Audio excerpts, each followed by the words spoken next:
Hello? Whoa. We here at the Worldwide Podcast, January 2025. I'm here with a guy, you know what I'm saying, out the hood, a recluse. You want to state your name for the people? Recluse the supernova, recluse the majestic, recluse the sigma male, Okay. God's son. Oh, son, that's right. That's what's up. Okay, now, me and this guy go way back, you know, to feel my struggles or whatever. He was there for me. Was good foundational person, somebody I could look upon when I was down, when I was thinking about giving up. He was always there, so I try to do the same for him as well. But I'm about to start with a few questions. You ready? Likewise, big Okay, bro. cool. I admire you, you know what I'm saying? You the OG. We Okay, both from Issue Boulevard, you heard me? right. Keep doing your thing, man. My name's Sir John, by the way. This is my first question. Okay, now it's a little deep now. The Bible says love means to edify, right? Now, edify means to open your eyes and give you information and build you up. How can you tell the difference between the person that's trying to build shit with you and the person that's trying to bullshit with you? How can I tell the difference? People use content intelligence. I use content intelligence. Being deceitful, indirect, insinuating. I would say God give me the discernment to pick up on it. Be careful, be cautious, prevention, self-preservation. Okay. Yeah, be careful. Now, is it a different form from the street to the corporate world? You have both of those type of discernments? Yeah, I would say both of them, y'all. Be careful, situational awareness, you know, be vigilant, your surroundings and stuff, Right, people, right. your atmosphere. Yeah, it go both. Because it coming all, I just want it coming all kind of forms is what you're saying. Yeah, especially Okay, the ones that do anything for money. that's right. Sell their soul, big homie. Gotcha. I like your equipment over here, man. Y'all equipment, y'all invest in, we invest in, man. I ain't know it turn like this. Okay, here go my second question. The Bible says confidence comes with great reward. Where did you get your confidence in regards to the game of life? The high power, man. High power. God, Jesus Christ. Gotcha.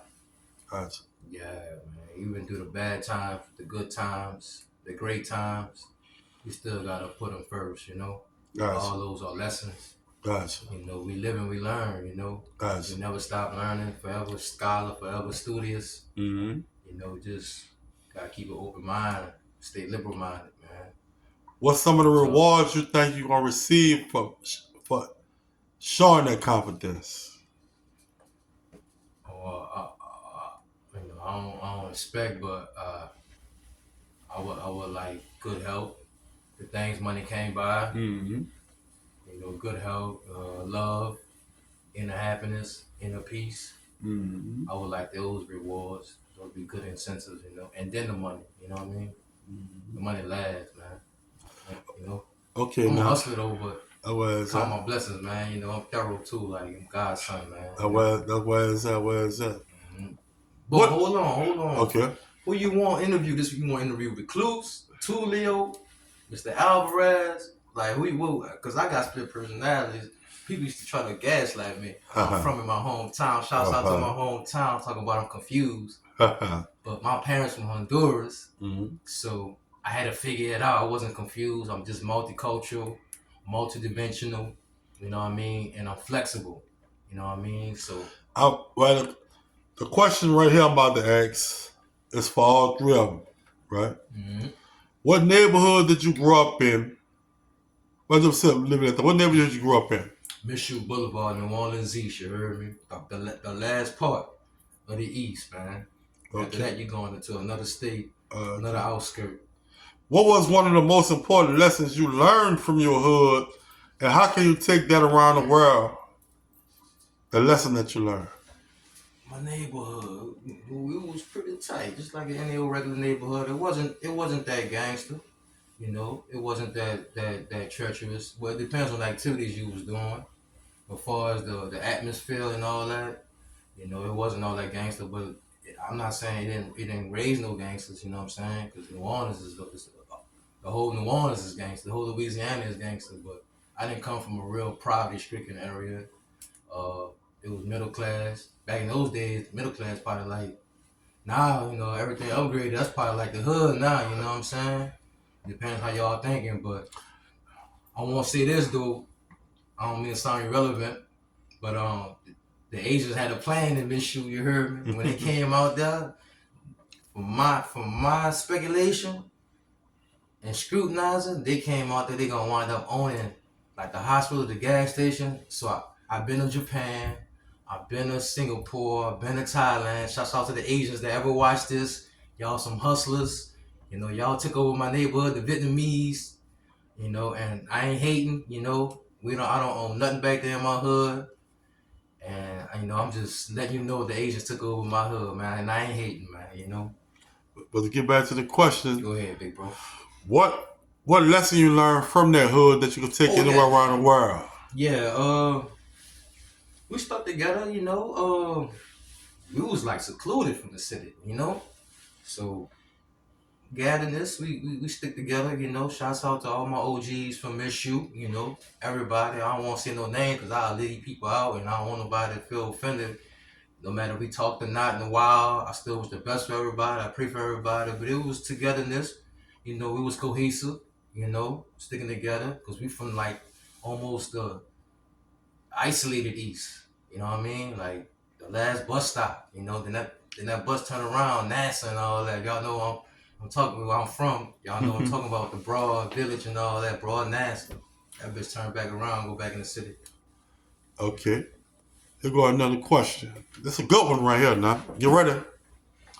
Master P, Birdman, Sugar Slim, Tyler Perry, Ellen DeGeneres, Steve Canal, that's the owner of Smoothie King, Al Copeland. All of them was great innovators who was born and raised in New Orleans, right? All of them seemed to have the it factor to make them successful. What do you consider as your it factor? Can you decode that it factor? It factor? Yeah. What is your thing that you think, like when you were sitting around brainstorming and said, that's it, I'm going to take this and run with it. The it factor. Probably my mouthpiece, bro. I don't really like to talk. Mm-hmm. I'm not the gregarious type, but God gave me a good vocabulary, good recollection. My mouthpiece, man. I got the gift of gab. Even though I don't like to talk, I'm introverted, extroverted. It's a word called ambivert. When you both ambivert. But my gift of gab, man. I speak with eloquence. I'm a leader. Right. I've been charismatic. I've been a leader when I was a little youngster in Michigan. Right. You know what I'm saying? I've been, that Spanish nigga. You know what I'm saying? Right. A lot of people thought I was African, but Honduran. You know what I'm saying? Right. Yeah, multicultural. I'm blessed. I love that. I didn't ask to be mixed. Right. Best of both worlds. You know what I'm saying? Multicultural, multidimensional, multilingual. Right. That's a blessing, man. It's an advantage too. It's the gambit. It's an advantage. Yeah, it is. When I be going to Cali, you don't be thinking I understand that Spanish. Right. You know what I'm saying? I'll be going to Spain. Right. Places, it's go deceiving. So it makes me not to critique nobody about the way they look, the outer appearance too, man. That was a good note right there.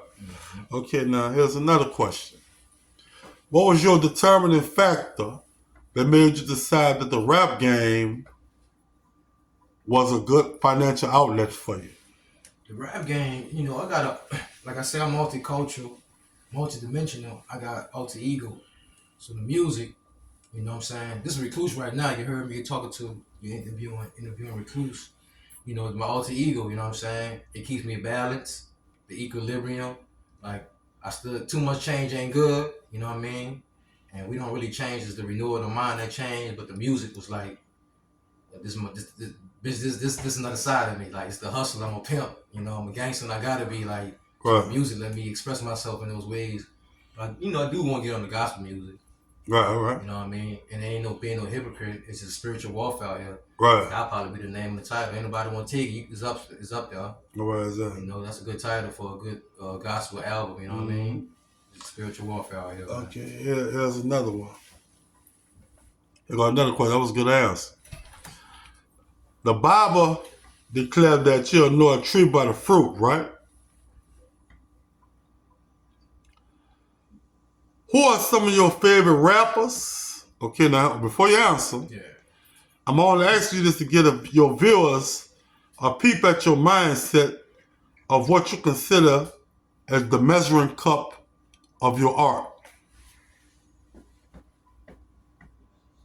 What rappers I was listening to? Yeah, what rappers you listen to all the time? Nah, the East, the South, up North. It don't matter. Just art. Just giving people a peep at the mind frame, your state of mind when it comes down to the measuring cup of what you consider as art. I was always on that the East Coast. I ain't gonna lie. Okay. I was on that Nas heavy. AZ. You know, I wasn't too much a Jigga fan, but I respected his grind, his talent. Right. Wu-Tang. You know what I mean? Mobb Deep. I was on the East Coast. Papoose. Right. You know, down south, I can't forget about T.I., Bun B, A-Ball, MJG, Kevin Gates. You know, but I was more of a Nas, AZ. You know, Soulja Slim. You know, New Orleans is Tupac, Biggie. I could sort of see the dialect. Use a lot of East Coast dialect and vocabulary, but I can see the way you transfer it in communication. Yeah, it's on like the Southern swag with the East Coast dialect. Yeah, T.I. did that. Yeah, he do that too. Yeah. You know, Kevin Gates, Southern swag with East Coast dialect. Yeah, guys. Dude's pretty brilliant, man. Yeah. That's true. T.I., Kevin Gates, Papoose. Right. Them dude's pretty sharp. I feel where you at with that. Another question. Oh, I like Zero. From Houston. Yeah. I like Zero. Hey, nice. I was just listening to him the other day, matter of fact. I like Mars too. Mars from out the 7 Wall. He got a movement going on. Okay. Me and him got a video soon from his album called Motivation. There we go. We got a song together called Hustlers. I was blessed for him to feature me on there. You know what I'm saying? He very consistent. You know, he doing his thing. You know, I got respect for him. He my OG too. We went to the same elementary school and middle school together. Okay, cool. What elementary school was that? Epiphany in the 7 Wall, right around St. Aug. Okay, guys. Here's a good question. We're gonna dig deep into something. If you was one of the big CEOs in the rap industry from New Orleans, what would you do differently than the forefathers of our entertainment industry? Ooh. You can learn a whole lot of what not to do. Right. The pioneer, Master P, helped out a lot of people, man. You know, he the legend, baby. Master P out. But what you'll do different? What you'll do different? I probably wouldn't have like. You know, P had money, man. So right. P helped Mystical out. Right. When Mystical really got worldwide, man, I ain't even put on the documentary I saw, man. P wrote a check for like 6 figures to get Mystical, man. So he recruited a lot of people, man. I would say I would do different if I was able to in position. I think even P said, man. See, P recently just said it's not gonna be another Cash Money No Limit because P was like, he was doing this thing low key. He said we're gonna let everybody know what we're doing. Right. Like with all this podcast. Right. All this on attention, social media. I saw that, yeah. You know what I'm saying? P got some real back in the G, I mean he rich, but back in the G he was rich. He was richer than what people thought, man. Right. When he helped Mr. go out, man, for 6 figures, man. They went to New York. I heard from the documentary they had went to New York because I think he was a priority or something like that. And they had to release. They wanted to negotiate to release Mystical from the contract. It was like $350,000. I'm not sure what the price was. Right. They said, man, people would have checked 300 some thousand to them white folks, and they're Right. like, see you. Right. And he made that money right back with Mystical, Mhm. even more. More, yeah. You know what I'm saying? Yeah, because I was out there in Atlanta, man. I was just coming home from jail, and I saw the way New Orleans was reaching Atlanta. You know, I couldn't believe, you know, the way New Orleans was. And when I was in D.C., I saw Lil Wayne, everybody riding around playing Lil Wayne up there. I'm like, okay, so New Orleans on the move, right? So you're right, you know what I'm saying? He helped a lot of people, man. Yeah, you're right. Yeah, he did. That's why he's still blessed, I think, man. Yeah. He got the spirituality, mentality. He a hustler. Right. He thorough too, man. Then he an OG. You know, he wise, man. The Bible said wisdom come with old age, you know? Yeah, he a tycoon wise, yeah, man. That's why he been wise for his age, yeah. Here's another question I got. When it's nighttime, you see the moonlight, right? When it's daytime, you see the sunlight. What was the light that you've seen in your life that let you know, okay, it's my time? The betrayal, man. Betrayal? Yeah, you know, it's treacherous, man. Like people you grew up with. I wish the best for everybody, pray for everybody, you know what I'm saying? But it was the treachery, man. You know, I'm a real Spanish nigga, you know, if you really know me, you know what I'm saying? Like even back, you know, back in the G, like if I fuck with you, I fuck with you, man. You know, so I would see the betrayal. Like God wanted me to isolate myself, to disband this person with this person. You know, I wish the best for everybody, pray for everybody, but God wants you sometimes to seclude yourself, man, because He see what we don't see. Right. You know, talking behind your back, backstabbing you, doubting you, and criticizing you, nitpicking. Right. And you can't really do that. You can't be around that kind of environment, man. So Yeah, you can't. I would say the betrayal. Okay. When was it in your life that you knew God was winking at you? Okay, before you answer. That means let you know everything you heard about him was real. You know, God was winking at you. Let you know everything you heard about God was real. When in your life you knew that God was winking at you? Big bro, I want to touch on the betrayal part. Okay, go ahead. I'm going to ask you something. Do you think it's a righteous betrayal and a bad betrayal? I'm going to give you an example. Okay. When Malcolm X said he didn't want to follow Elijah Muhammad anymore. Do you think that's a righteous betrayal, or you think that's a deadly betrayal? The Bible says wounds from friends and family is faithful, right?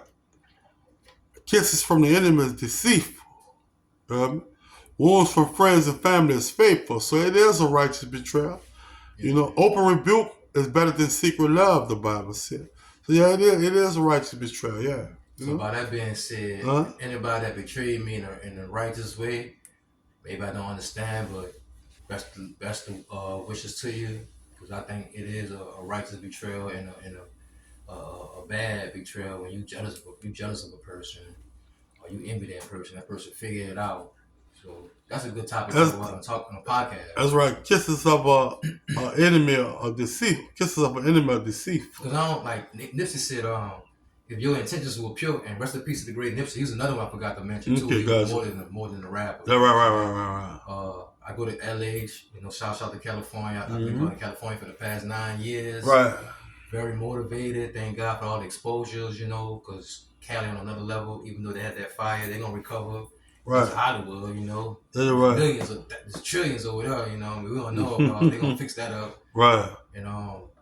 But, yeah, righteous betrayal, bad betrayal.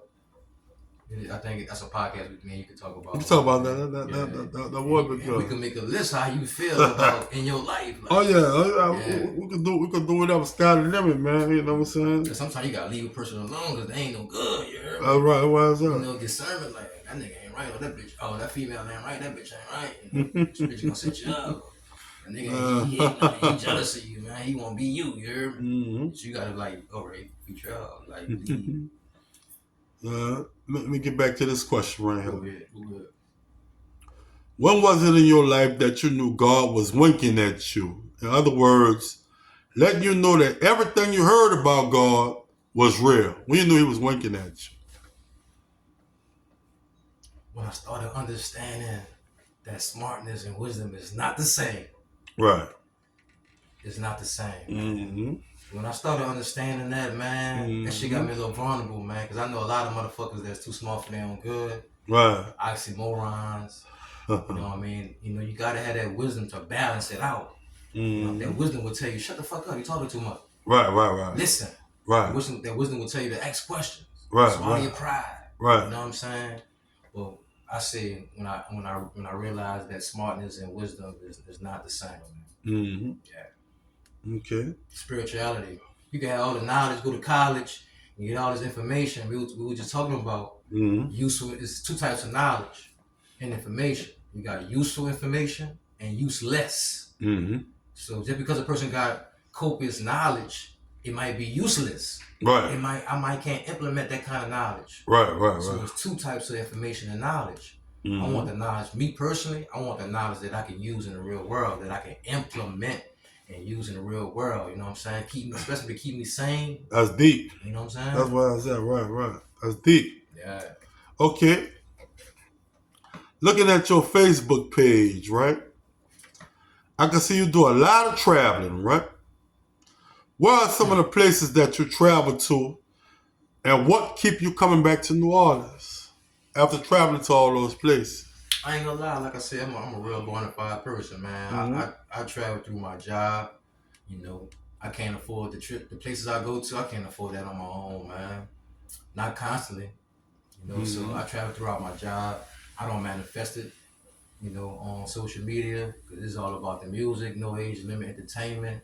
We're gonna move. It's a movement. We ain't giving up. We ain't relinquishing. But I travel from the job, and I would say the place that changed me. I travel because it's required for my job, but the place that really altered me was Africa and Dubai, and recently in Thailand. How they altered you? How did they alter you? What was about to alter you? Well, in Africa, you know, not to get long with it, we was in the club, me and a couple of colleagues. About 3 a.m, we leaving the club, and they had kids soliciting, begging at 3 a.m, 4 a.m. I'm a little drunk, so I'm a little bit more vulnerable with my feelings, you know, because you know alcohol. A lot of people don't know it. Alcohol overseas the proof is much stronger. Mm-hmm. Especially if you drink their local beer or their local drink. Mm-hmm. Be careful. That's another story too. Mm-hmm. The alcohol is way more potent than overseas. It's more stronger. But anyway, we leaving the club in Africa. It was nice. Man, Africa got some nice clubs, man. And like overseas got some nice clubs. And we leaving, right? And they had some kids, like it's 3, 4 o'clock in the morning. They had some kids begging. Like they supposed to be asleep.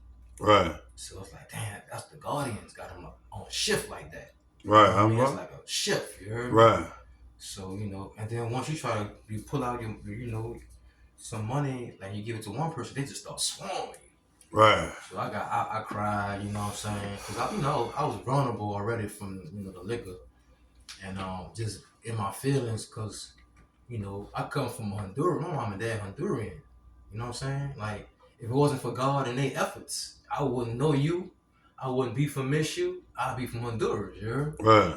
But I started being, when I saw them kids like that, I was like, damn, the gratitude just like saturated me. Like you so your mom and dad and God, like I said, if it wasn't for my mom and dad efforts to come to America, y'all wouldn't even much know me, man. And God, if it wasn't for God, so you gotta be grateful, man. It brought a lot of gratitude when I see them kids like that, man. Okay. Like, you know what I'm saying? Begging. It's a lot that go on overseas that the U.S. The U.S. slow, man. Right, bro. I ain't gonna elaborate, especially Thailand, and I don't indulge like that. Right. Don't be assuming, you know what I mean? But I had to wise up. But overseas, it's totally different overseas, man. Right. You could be like, for example, like in the club, you know, in the States, you trying to be a wallflower, you know, you trying to make sure they don't bump you and all that, you know.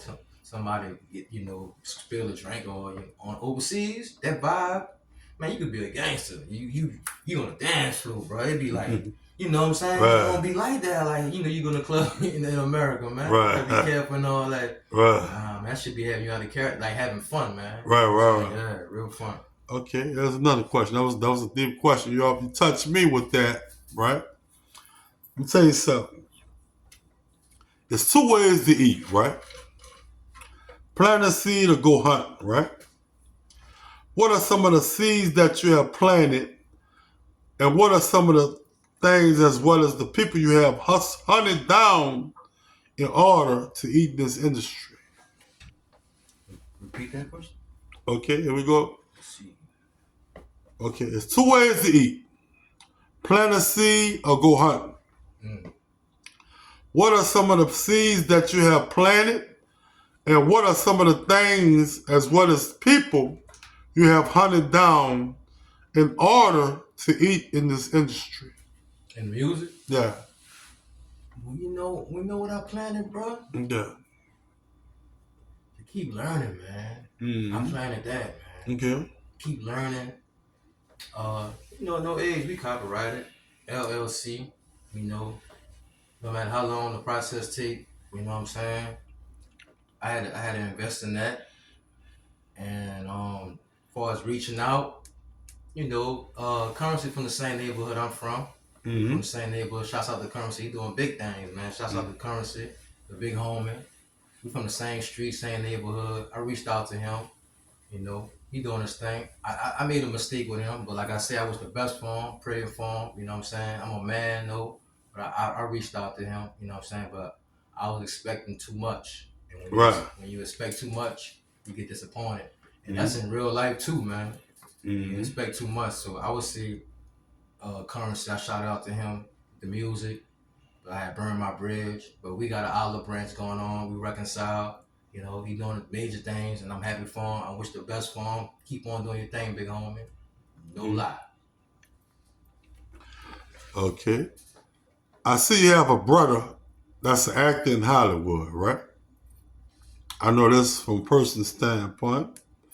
In what ways has your brother inspired you, and how do you see yourself working with him in the future? Big bro, man. That's my middle brother, man. Man, he inspired me a whole lot, man. He went to Warren Easton. He was. I'm glad you asked me about that question, man. Mm-hmm. He always was smart, man. Very, very book smart. Very studious. Like in Michigan, we had a room. It was like a library. It was a guest room / library. And Mm-hmm. my brother used to be in there reading, feet putting some fat on his head, you know, very, very, very keen, very, very sharp, man, like a right angle acute. I Mm-hmm. was the obtuse, because I wanted to be an obtuse and I was ignorant, and I'm still ignorant to certain topics and subjects and things, but I was more into the streets. I'm the one that gravitated towards, the New Orleans culture, the slang, that was me, but my brother was very proper, very articulate, what I'm saying, very professional. And like when he moved to California, I was like, yeah, because I don't think New Orleans was for him, his character. Right. Sometimes people character like Louisiana not for you no more, you know what I'm saying? Right. Right. Right. And no disrespect to your hometown you come from, but sometimes you gotta get away to really find yourself, man. Right. Right. You know what I'm Right. saying? Right. And my brother was just it takes courage to be yourself. People don't think it takes courage like it's easy to be yourself, man. Right. Especially when you're growing up, you're a kid, peer pressure, Mm-hmm. Mm-hmm. all that, man. It takes a lot of courage to be yourself, man. If you want to better yourself, you gotta be yourself too, It man. really do. It So really my do. brother was like, that took a lot of valor. Yeah. He Yeah. was valiant, you know what I Right. mean? Right. Right. Very courageous to be talking proper and be using these words and Mm-hmm. be articulate and going to Warren Easton And not get stuck in the mud with Bud. That's stuck in the mud with Bud. I mean, like I heard a Caucasian there tell me this before. It's like when your head is on another, your mind state is on another level as far as moving higher, yeah, and your partners, their mind state, not really growing or yeah, being fed. yeah, So they keep you stuck in the mud with them, mm-hmm. Like, no, you ain't leaving us, Yeah. whatever. So your brother didn't have that stuck in the mud with Bud. That's what they called it. Mm, Your brother didn't have that. yeah, He got away. like I heard you said, you got to get away to make away. I heard you Yeah. say that years ago. That's that on, Right? on my verse on that song. We Yeah, got. You gotta get away to That make take a away. lot of courage though, Yeah. man. Because I can be like that too. Like I said, I'm very flexible, very multidimensional. Like I'm very articulate. You know what I mean? Like, but I'm not a sellout. It's just sometimes you gotta be more professional. Sometimes you gotta. You see how more ice cream sundaes with the cherry on the top. Can you decode that, bro? You see how more ice cream sundaes with the cherry on the top? Yeah. That man does. Let me give you a good example. Cleanliness is godliness. Ice cream sundae looks good, right? With the fudge and all that. Yeah. But when you put the cherry on the top, everybody be like, oh, they got the cherry on the top. It look better. Yeah. So as a businessman, or just as a leader in society, you see how more ice cream sundaes with the cherry on the top. I got that from Think and Grow Rich by Napoleon Kaufman. It's decorated. Not Napoleon Kaufman. It's presentable. It's decorated better. It's decorated better. You know what I'm saying? It's presentable. Yeah, you're right, man. My brother was like, he was very courageous, man, to be himself. And that's why I learned a lot from him to be myself. And once I learned that, if you want to better yourself, you got to be yourself. I was like, okay, let me be myself, and we're gonna take some courage. I do understand that, you know what I'm saying. So my brother inspired me, being yourself, man.